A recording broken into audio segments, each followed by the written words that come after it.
Bienvenidos a Desviades. Bueno, yo soy Fernando y ahí está Dam. Decinos hola. Hola. Hola. Di, este capítulo vamos a estar analizando un documental dirigido por Agustina Comedi que se llama El silencio es un cuerpo que cae. Bien, Contanos. Sí, una película argentina del año 2017, ¿sí? Que es muy interesante porque reconstruye de alguna manera lo que es una historia familiar, pero por otro lado tiene como una conexión muy fuerte con lo que pasaba en la sociedad de la época y también con lo que tiene que ver con la cultura y la historia de nuestra comunidad. Por lo tanto, creo que va a estar bueno hablar un poco sobre la película, no solo para recomendárselas, sino también como para pensar sobre algunos nexos que tiene la película con otros temas que ya estuvimos también trabajando en los podcasts y en nuestras páginas de redes sociales. Fer, yo te quería consultar cuando estaba averiguando sobre la película y volviéndola a ver, eh, que me cuentes un poco cómo fue que vos llegaste a la película, porque bueno, le contamos al público, a la audiencia, que fue Fer quien me la recomendó y bueno, quien trajo la película a Desviades. Contanos un poco cómo fue tu experiencia. es verdad, con Dam todo el tiempo nos estamos intercambiando material cultural y todo eso, así que siempre nos tiramos un mensajito con, bueno, mirate esta película, la verdad que me reinteresó. Y bueno, esta fue una de esas. A esta la vi creo que en el 2018, hace bastante ya, que fue cuando la empezaron a dar en centros culturales, en festivales y todo eso, ¿no? Entonces yo había ido al Recoleta a verla, estaban dándola ahí de forma gratuita, así que solamente que reservar la entrada. Y bueno, fui yo con un amigo y la verdad que estuvo muy piola, nos interesó un montón, un debate intenso entre nosotros y después se la traje a Adam. Y entonces él la vio y quedó encantado y bueno, acá estamos, ¿no? Porque lo interesante de este material es que es material de archivo. Les contamos un poco la historia centrándonos. Se trata sobre el papá de Agustina, que es la directora. Es una historia personal, a la vez que colectiva, pero ella lo va contando porque es justamente ella la voz en off, tipo es la voz que narra la historia, ¿no? Entonces es una historia que abarca desde el periodo de 1993 hasta el 99. Ocurre en la ciudad de Córdoba. Jaime fue militante de izquierda y abogado. Entonces, Agustina, les vamos a contar también cómo es que tipo le surgió a la directora, ¿no?, hacer este documental. Sucede que el documental llega hasta el año 1999 porque es cuando el padre se llama Jaime, es nuestro protagonista. Tiene un accidente, ¿no? Con un caballo. Era un día de asado, festivo, con la familia, todo eso. Y cuando el papá murió, Agustina empezó a buscar, ¿no? Le preguntaba a los amigos, pero muchos no querían decir sobre él. Entonces, ya adolescente, se va de vacaciones con la mejor amiga del padre. Y ve que ahí, en las fiestas, todos eran gays y lesbianas. Era todo así, de la comunidad, ¿no? Y un primo después le confirma que en la familia se decía que él era gay. Ella busca después la cinta del accidente donde ve todos estos videos que va recopilando y bueno, y ahí nos va contando la historia de su padre, ¿no? Sí, además es como que hace todo un trabajo de recuperar justamente en todo este material filmográfico, ¿no?, que había realizado Jaime durante tantos años, ¿no?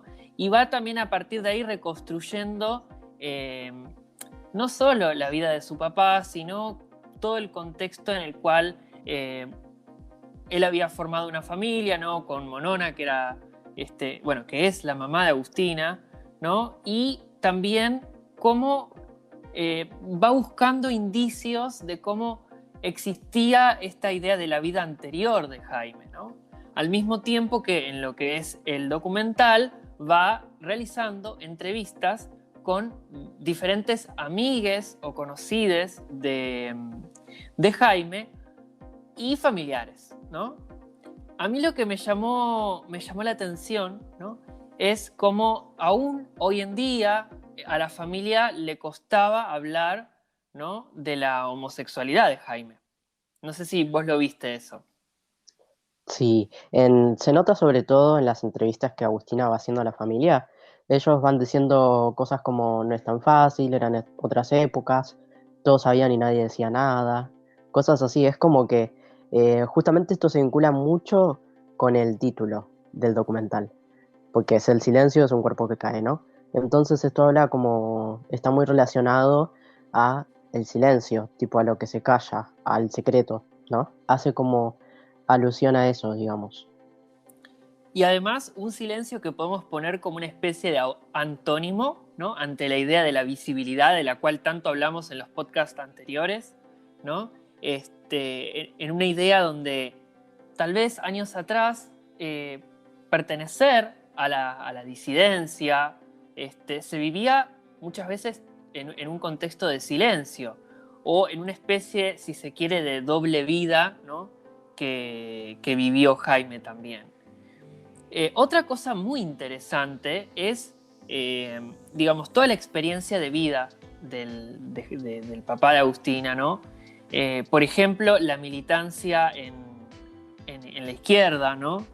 Me parece muy interesante esta parte de la vida de Jaime para relacionarla con otra película que les podemos hacer como ahí una mini mención, que es la película Sexo y Revolución, que estuvimos viendo con Fer hace unas semanas atrás en el Festival de Cine de acá de Buenos Aires.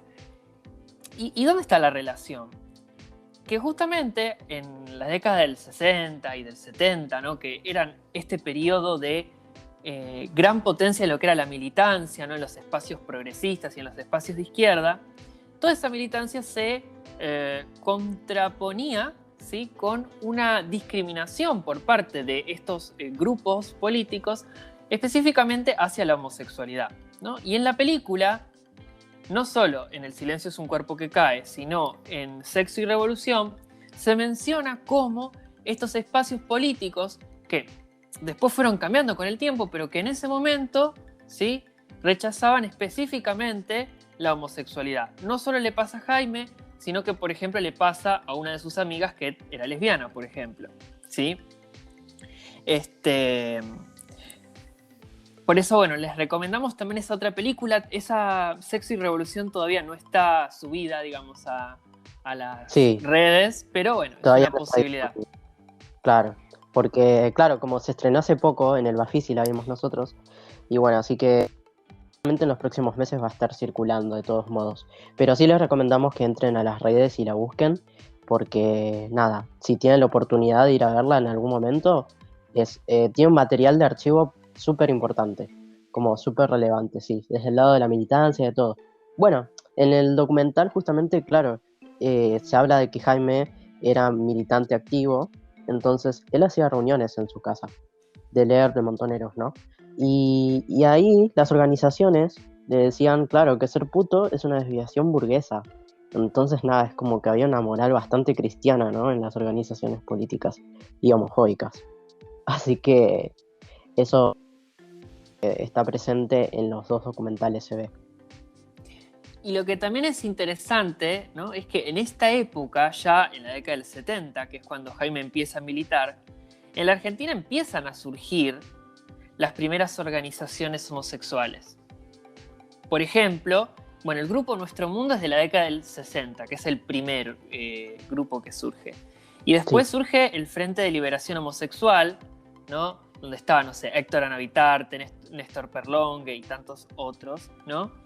Pero claro, eran organizaciones que principalmente se desarrollaban en el ámbito, ¿no?, de lo que era lo que hoy diríamos el AMBA, ¿no?, la Ciudad de Buenos Aires, parte de lo que eran la provincia de Buenos Aires, ¿no? Y acá estamos hablando de lo que ya es el interior, ¿no? La historia se desarrolla principalmente en Córdoba, ¿no?, que era donde justamente Jaime militaba. Entonces, claro, no está la mención a estas primeras organizaciones con las cuales él no tuvo contacto. Y por otro No, lado, ¿no? Para relacionarlo también con el contexto histórico, aparece la cuestión del SIDA, ¿sí? Esto también, ya más más reciente. adelante, sí, claro, sí, fue como en el 90, en la década del 90 más o menos. Claro, ahí entre el galope entre las décadas del 80 y el 90, ¿no? Que cuando se Sí. empieza a producir esta pandemia. Bu- ah, sí, en el documental aparece esto como, por ejemplo, no mencionamos que, sí mencionamos que esto era antes de la vida de casado, tipo de su vida como con una mujer casado, ¿no? Con la madre de Agustina. Esto fue antes. Y él antes de eso estuvo en pareja con un hombre por muchos años, que después se convirtió en su padrino de bodas y en su mejor amigo. Eso es algo, es una relación que me pareció como re que para destacar, porque me parece que nada sirve también para ver cómo nos relacionamos, ¿no? Dentro de la comunidad, cómo esos vínculos se pueden volver otra cosa, ¿no? Cuando ya no está él o lo sexual. Así que eso me parece que es re destacable. Y bueno, entonces su pareja muere también de VIH. Así que en ese momento también se hablaba bastante del tema. Creo que era una de las primeras personas de Córdoba que moría de VIH. Sí, a mí me pareció muy interesante, retomando lo que decías al principio, ¿no? La relación entre Jaime y Néstor. Una Sí, relación, ¿no? Como que trasciende digamos, el vínculo romántico que tuvieron y que se convierte no sé, una amistad, en una cosa muy interesante, ¿no? Y que los unió mucho más tiempo. Efectivamente, Néstor fallece por VIH y, y nada, también lo que estaba pensando de alguna manera y que también la película lo deja de entrever en cierto punto, es si la pandemia no hizo que Jaime tomara ciertas decisiones acerca de su vida. Porque hay un momento donde habla de una de sus amigas, ¿no? Relata un viaje a Europa en el año 86, si no me equivoco, 85, 86, poco tiempo antes de que Agustina naciera, eh, en el cual estaba impregnado fuertemente el miedo, ¿no? Por el tema de la pandemia del VIH. sí. Eh, Y estaban y muy condicionadas las vidas de las personas en ese momento por la pandemia, evidentemente. estaban Entonces, condicionados por la pandemia y por el desconocimiento también. sí, La exactamente. anécdota era que no querían compartir toallas, por ejemplo, ¿no? Por Ujú. miedo. La familia decía eso. En una de las preguntas que les hace Agustina, ellos empiezan a narrar como escenas de cotidianas, que claro, en un momento le prohíben como usar las mismas toallas por temor a contagiarse de VIH y ni siquiera sabían si él tenía VIH, pero bueno, eran como todas estas medidas de prevención, digamos, que por el desconocimiento también lo llevaba a ese punto. Pero sí, Sí, y es interesante porque yo estaba pensando, por ejemplo, en algunos videos o podcasts que he escuchado sobre esta época, ¿no? De la pandemia, en las cuales muchas personas tomaron esa decisión de como correrse a un lado, por miedo. ¿No? Era una época de mucho miedo. Pensemos también que, bueno, actualmente, por ejemplo, estamos viviendo una pandemia, ¿no? Pensemos justamente a principio del año pasado, 2020, el miedo que teníamos, ¿no? Y a ese miedo sumémosle la discriminación que vivían esas personas por ser homosexuales, básicamente, ¿no? Entonces, era un contexto bastante complejo y complicado. Ya sé que esto no tiene que ver tanto con lo que es la película en sí, pero este pesimismo de la pandemia que efectivamente se transmite en la película y que tal vez sea un poco compartido en el hecho de que también estamos viviendo otra pandemia diferente en la actualidad, tal vez nos trae un poco de de esperanza pensar que siempre a todas las pandemias hay una salida, ¿no? Por ejemplo, ante la pandemia del coronavirus, actualmente se están desarrollando las vacunas, se están aplicando y creemos que eso va a ser una posible salida. Bueno, también queríamos comentarles, ¿no?, que en el caso del VIH hay algunas noticias muy recientes de que se está elaborando una vacuna, que es una vacuna preventiva, que no es la cura, pero que es un gran avance. Nada, un poco de esperanza también para comentarles sobre ese tema y también para informar un poco. Volviendo al tema de Jaime y Néstor, no sé si me gustaría escuchar un poco más tu opinión sobre su relación. Sobre la relación de Néstor y Jaime. Sí. Sí. Nada, esa relación como amistosa, amorosa, creo que amorosa le diría más que nada, ¿no? Porque es un amor que se expresa diferente en distintos modos, en distintas épocas de la vida, pero que siempre está ahí. Pero también me quedé como al final de la vida de Néstor, cuando él enfermó, como sus amistades y cómo Jaime se apartó de él. También fue a raíz de todo esto, de la enfermedad que tuvo. Entonces, a raíz de toda su ignorancia y todo eso, también hubo mucha soledad para Néstor. Y eso es algo que angustia mucho y que le habrá pasado, pero a millones de personas. Em, Así que, nada, como para concientizar un poco también de lo que pasó. Em, Después tengo unas preguntas, Dan, para vos. A ver. Vos, que sabés cómo te especializás más en el campo de la historia, ¿no? Para vos, ¿qué puede representar la imagen del David que es usada como póster de la película? Bueno, el David muchas veces es representado como un ícono gay, si se quiere, ¿no? A ver, a lo largo de la historia, la homosexualidad ha existido, digamos, en múltiples espacios, ¿no? Esto no es ningún descubrimiento.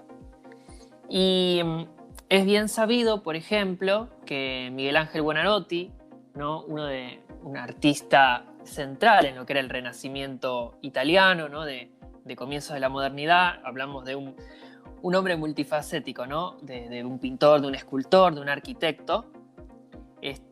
Se sabe, ¿no?, a ciencia cierta diríamos, que tenía vínculos, ¿sí?, con varones. Y de alguna manera el centrar todo su potencial artístico para la representación de una figura varonil, una figura hasta apetecible sexualmente, tiene que ver un poco con eso, me parece. Además, la película empieza justamente en uno de los tantos viajes que hace, bueno, Jaime, Monona y Agustina por Europa, visitando justamente el museo donde se estaba exponiendo el David, ¿no? Y es como que la cámara que tenía Jaime en ese momento, VHS era. Los el videos eran todos filmados en VHS, VHS, sí. apunta hacia todo el cuerpo del David, ¿no? Como también queriéndonos decir algo, porque lo que muestra la cámara también es algo, ¿no? Nos quiere como transmitir un mensaje. Sí. Por eso es re interesante las escenas que escoge Agustina también para ir hilando la historia, ir avanzando en lo que pasaba, ir revelando cosas. Por eso, entonces, sí, me quedo con esto que decís, tipo, como que el David era un símbolo del homoerotismo también, por otro lado. Es que recoge varias cosas, porque el David en realidad es una figura de la Biblia, ¿no?, de la historia de David y Goliat. Sí. Pero retoma gran parte del arte renacentista retoma justamente esta idea del arte clásico, de las esculturas clásicas de la antigua Grecia y la antigua Roma, donde también el homoerotismo era una realidad bastante presente. ¿Sí? Un poco prácticamente podríamos decir que el David es representado como una especie de efebo, ¿no? Como un hombre joven, bello. Ahora diríamos que es un twink, una cosa así, ¿no? Claro. Este, pero, pero bueno, tiene que ver un poco con eso. Eh, Sí, y nada, después es como que podemos también, nos dio pie a repensar como toda la historia de Jaime de forma individual y colectiva. Nos dio a repensar también cómo es la orientación sexual, cómo se veía o cómo se ve como categoría cerrada, ¿no? No fluctuante. Porque cuando él se casa con Monona, la madre de Agustina, sus amigues quedan impresionados, como que sorprendió a los amigos que se haya casado con una mujer, como tipo como si la bisexualidad no existiera o cosas así, ¿no? Invisibilizando otras identidades, me parece, otras sexualidades. Después relacionado a la relación por ahí que tenían entre putos en ese momento, me pareció como que me quedé pensando en esa forma de relacionarse cuando contaba que hacían jodas y viajes por el mundo parando en hoteles gays. Y mariconería junta. Entonces es como que eso también, ahí se refleja mucho lo colectivo. Más allá de lo político y todo eso, se refleja como lo actividad, ¿no? Como comunidad. sí, y eso es muy interesante porque lo puto como colectividad o lo disidente como colectividad, como quieras llamarlo, es interesante porque forma una especie de, no sé cómo llamarlo, confraternidad, Sí, familia. Es bastante complejo de denominarlo, ¿no? Pero no sé, por ejemplo, me hace pensar en las casas de Vogue, por ejemplo, donde sí, también es como que, no sé, hay algo que nos une. Y eso también es algo lindo que creo que podemos tener y recuperar de nuestra comunidad y que escapa, ¿no?, a los vínculos tradicionales. Eso me parece repotente.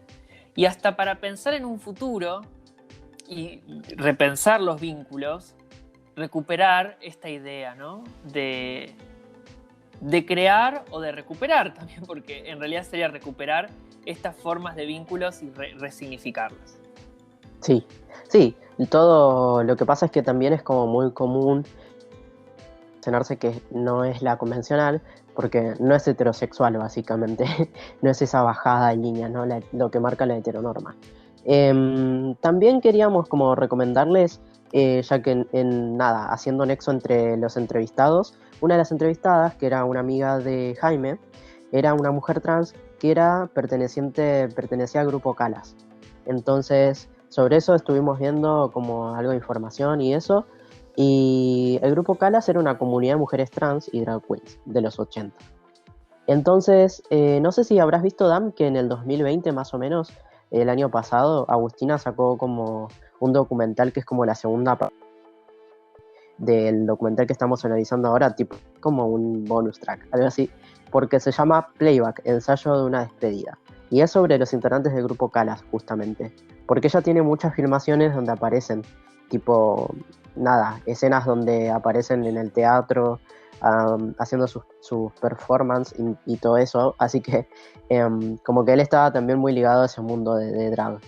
Y en la foto se ve y todo, así que nada, si queríamos como recomendarles ese documental también. Nosotros todavía no lo llegamos a ver, pero en cuanto tengamos la oportunidad, vamos a aprovechar y lo vamos a analizar seguramente. Mirá vos qué interesante, Fer. Claro, yo no estaba al tanto del documental y no me avisaste nada. Siento la indignación en mi cuerpo. Arre, no, ¿Sabés mentira. que hace 5 minutos, tipo 10 minutos antes de que empezáramos a hacer el podcast, había chequeado esa información? Porque estaba buscando información del grupo Calas. Fue por eso. Y me apareció eso. Sí, sí, digo, yo sentía el grupo Calas cuando vi el documental como algo conocido, como algo que me resonaba, pero no Sí. llegaba a descifrar por qué.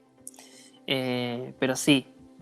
Eh, Así que bueno, sí, eso es muy interesante como para tenerlo en cuenta y para poder verlo, ¿no? Como una segunda parte en la cual se amplía. Y otra cosa que es interesante, ¿no?, del documental es que también es una exploración personal de la autora, ¿no?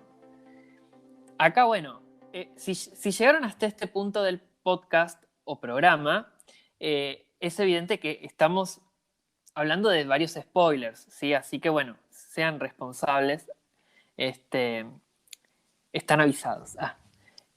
No, pero más allá del chiste, digo, Agustina actualmente es lesbiana, ¿no? Sí, sí, sí, Bien, así es. Se entonces, asume lesbiana, sí. entonces creo que también todo esto es como una forma de explorar un poco su identidad, no lo sé, o su historia más que su identidad, y Sí, resignificar tal vez ahí, resignificar a través de su historia su identidad. sí, Eh, claro, porque creo que ella militaba en alguna agrupación o tenía como ¿cómo se llama? La idea de de crear que fuera LGBT. Creo que era como que se quería centrar más que nada en la época de la dictadura.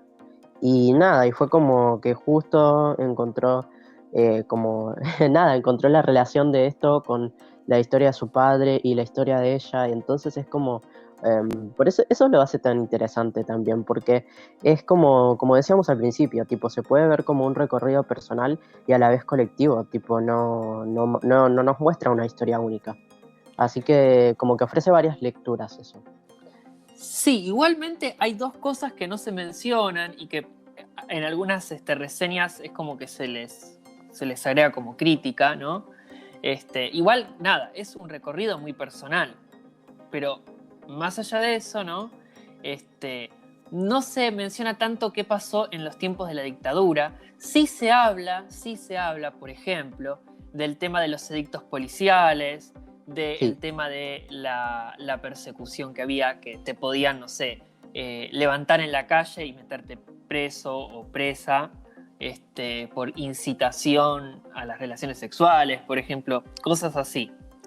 Tal vez, si ustedes quieren profundizar más en lo que es el aspecto histórico, porque este documental más que nada apela a la memoria, al concepto de memoria, que es ujú, importantísimo, ¿no? Porque habla de una vivencia familiar, personal, pero que al mismo tiempo nos habla de algo que pasó socialmente, ¿no? Todas las memorias están vinculadas a lo social de alguna manera. Ahora, si quieren indagar lo que sería lo más histórico, ¿no? Algo más general, pueden consultar, bueno, les avisaremos cuando esté disponible el documental Sexo y Revolución, ¿no? En el cual ahí sí se menciona la cuestión de la dictadura y específicamente la persecución que había, ¿no?, sobre la homosexualidad. No sé, habla, por ejemplo, de los 30.400, ¿no?, desaparecidas. sí, Eh, así es. Así que bueno, eso me parece que es interesante mencionar. Y otra de las críticas que se le hace al documental es que no aborda, tal vez por una cuestión de decisión personal, me parece a mí, la relación de Agustina con Monona, con la mamá. De Eso, hecho, la madre no aparece entrevistada porque ella eligió no aparecer. Pero como que eso también, uno se pregunta mientras van desfilando los entrevistados, se pregunta, esposa no, porque la nombran y aparece en los videos en algunos momentos, pero no aparece ella siendo entrevistada, tipo dando su versión. Pero me parece que fue algo como intencional o tipo, porque también dijo Agustina que en las entrevistas que le hicieron, que fue algo como complicado también exponer, porque significaba exponer la vida de sus familiares, de los amigos y todo eso. Y bueno, y hay personas que por ahí no quieren hablar, no quieren exponerse así. claro, porque ahora que lo decís, en realidad, es como que hay muchas memorias en juego. Claro, Y muchas identidades, ¿no? Yo entiendo que tal vez a la mamá le resulte difícil hablar del tema o prefiera, no sé, cierta privacidad o lo que fuera, ¿no? Pero bueno, Sí, es uno... tiene que ver con el intimidad ya. Pero de hecho se menciona en un momento que esto fue antes de la vida de tipo de casado con ella, pero resulta que ella no tenía idea de la vida gay, digamos, de su marido. Así que sí, no sabemos qué piensa respecto al tema ni nada. O sea, no tenemos su opinión, su voz, digamos. Y por otro lado, yo creo que para pensar un poco el balance, ¿no?, de la película, es interesante por varias razones. Como les decíamos, el tema de recuperar memorias, ¿no?, del pasado reciente sobre nuestra comunidad, sobre nuestra identidad, pensar desde lo personal, lo colectivo, eh, pensar también sobre un contexto histórico particular, que fue, bueno, en realidad no un contexto, sino varios contextos, ¿no? Porque la película, no sé, habla de los 70, habla de los 80, habla de los 90, también nos habla del presente, pensar todos esos contextos históricos y por último también recuperar o reflexionar sobre los vínculos en comunidad, sobre los vínculos con las otras personas. Tal vez también una manera de relacionarse con quienes ya no están, ¿no? En el caso de Agustín y de recuperar también eso que estaba y eso que no estaba, ¿no? Y por otro lado también es interesante, y teniendo en cuenta que estamos en el mes del orgullo, pensar también la cuestión de la importancia de la visibilidad que hemos logrado y todo lo que todavía tenemos que luchar, ¿no? Entonces, por ejemplo, pensar que hoy en día también tenemos silencios que duelen, ¿no? Por ejemplo, Tehuel es un silencio que nos duele a todos. Bueno, no sé si vos, Fer, querés comentar algo más, alguna cosa que hayas anotado. No, me parece que con tu cierre es más que suficiente. Así que, como nada, como último saludo, les queríamos agradecer el espacio, la escucha. Y nada, que nos sigan como siempre en nuestras redes sociales si no nos siguen. Somos @desviades.ar en Instagram y en Twitter desviades, @desviades, ¿verdad? Sí, además, si nos buscan como Desviades Podcast, tanto en Twitter como en Instagram o en nuestras redes YouTube, claro, sí. YouTube o Spotify, nos van a encontrar seguramente. Y bueno, ahí nos pueden leer, ver, escuchar y obviamente comentar. Les mandamos desde acá un abrazo y nos estamos encontrando en el aire. Adiós. Chao.